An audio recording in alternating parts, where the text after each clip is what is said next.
for swelling, arthritis, the whole thing, okay? There is a separate instruction in your book for RA versus OA, okay? So just make sure you know the subtle differences, okay? Like I said, the greater temperature difference between the two, the better, especially for swelling. Obviously, this will only work for certain body parts, okay?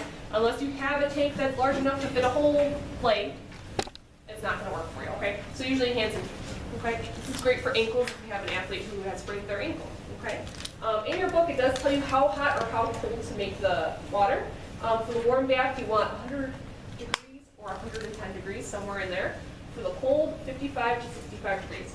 You can put ice cubes in there, and it'll usually stay cold enough, okay? Now, as you go, know that as the patient is switching back and forth between hot and cold, that cold water is going to heat up over time. And then the hot water is going to get cooler. So that temperature difference is going to change over time. So if you want to do it for a prolonged period of time, which this says you can do 20 to 30 minutes, okay? Keep checking the temperature of the water, okay?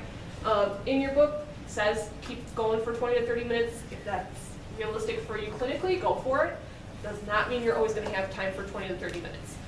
Look at their research, see if it's still beneficial at 10 to 15 minutes, okay? If your patient is going to do it at home, tell them they can do it for 20 to 30 minutes, see if that works for them, okay? But what you want to do is you want to start in the hot water, so go ahead and put your hand in the hot water, okay? She will sit here for about 3 minutes in the hot water, okay? In the book, it has you start in hot water first, okay? And then pretend 3 minutes have gone by. Now you put it right into the cold water. Good. You sit in the cold water for 1 minute. When you're done with that 1 minute, you go right back into the hot. Okay? And you keep doing that for 20 to 30 minutes.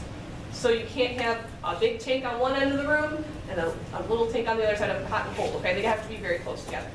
Okay? Like I said, that goes on for 20 to 30 minutes. So you gotta make sure they either have a timer next to them so that you can adequately switch each time, or just, and it's going to be hard because you have to sit with that patient for 20 to 30 minutes depending on how well they're able to do this on their own, okay? If you have a patient who has decreased mental capacity, you're going to be there the entire 20 to 30 minutes. Probably not feasible in the clinic, okay? So you got to make sure you're checking your patient population that you're using this with, okay?